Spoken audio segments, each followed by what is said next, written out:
Breaking news తెలంగాణలో భారీగా ఐఏఎస్ల బదిలీలు జరిగాయి. కొత్త సీఎస్గా రామకృష్ణరావు నియమితులవుతున్నారు. కాసేపట్లో ప్రభుత్వం ఉత్తర్వులు జారీ చేయబోతోంది. ఈ నెలాఖరులో ప్రస్తుత సీఎస్ శాంతికుమారి రిటైర్ కానున్నారు.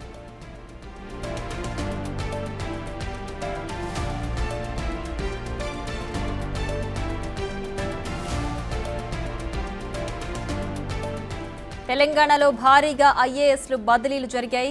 కొత్త సీఎస్గా రామకృష్ణరావు నియమితులవుతున్నారు. కాసేపట్లో ప్రభుత్వం ఉత్తర్వులు జారీ చేయబోతోంది. ఈ నెలాఖరులో ప్రస్తుత సీఎస్ శాంతికుమారి రిటైర్ కాబోతున్నారు.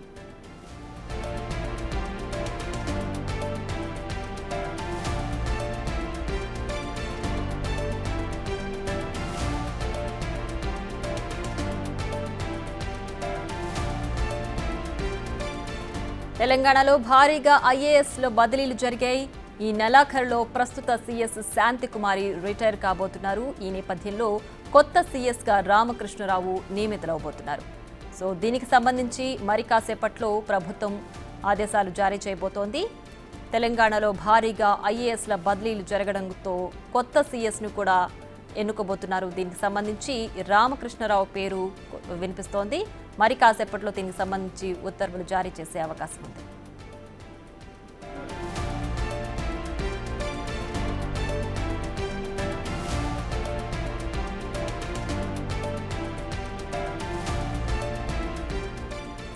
తెలంగాణలో భారీగా ఐఏఎస్ల బదిలీలు జరిగాయి. కొత్త సీఎస్గా రామకృష్ణరావు నియమితులవుతున్నారు.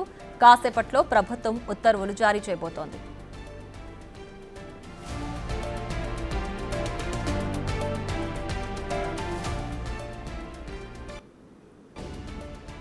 దీనికి సంబంధించి పూర్తి సమాచారం మా ఇన్పుట్ ఎడిటర్ పవన్ అందించడానికి సిద్ధంగా ఉన్నారు. పవన్, చెప్పండి. భారీగా ఐఏఎస్ బదిలీలు జరిగాయి. అయితే కొత్త సీఎస్ కూడా మారబోతున్నారట్లు తెలుస్తోంది.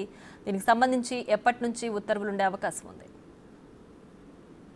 మరి కాసేపట్లోనే దీనికి సంబంధించిన ఉత్తర్వులు వెలువడే అవకాశం ఉంది. వాస్తవానికి ప్రస్తుతానికి ప్రభుత్వ ప్రధాన కార్యదర్శిగా ఉన్న శాంతకుమారి నెల 30 తారీఖున పదవి విరమణ చేయనున్నారు. ఈ నేపథ్యంలో తదుపరి ప్రభుత్వ ప్రధాన కార్యదర్శి ఎవరైనా దానిపైన భారీగా ఊహాగానాలు చెలరేగాయి. అనేక మంది సీనియర్ ఐఏఎస్ల పేర్లు ప్రస్తావనకు వచ్చాయి. కానీ మొదటి నుంచి కూడా ప్రభుత్వం 1990 బ్యాచ్కి చెందిన ఐఏఎస్ అధికారి రామకృష్ణారావు వైపే మొగ్గు చూపింది. రామకృష్ణారావుకి అటు తెలంగాణ రాష్ట్రం ఏర్పడిన నాటి నుంచి ఆర్థిక శాఖ బాధ్యతలు నిర్వహిస్తూ ఉన్నారు.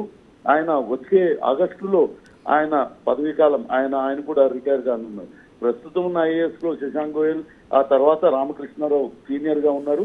కానీ ఆయన ఆర్థిక సేవలు, ఆయన చేసిన సేవలు కానీ ఆర్థికంగా రాష్ట్రాన్ని ముందుకు నడిపించడంలో ఆయనకున్న అనుభవం తోడ్పడుతుందన్న ఉద్దేశంతోనే ఆయన్ని సీఎస్ గా నియమించినట్లుగా తెలుస్తుంది. రామకృష్ణారావు గతంలో నల్గొండ జాయింట్ కలెక్టర్ గా, గుంటూరు కలెక్టర్ గా పనిచేశారు.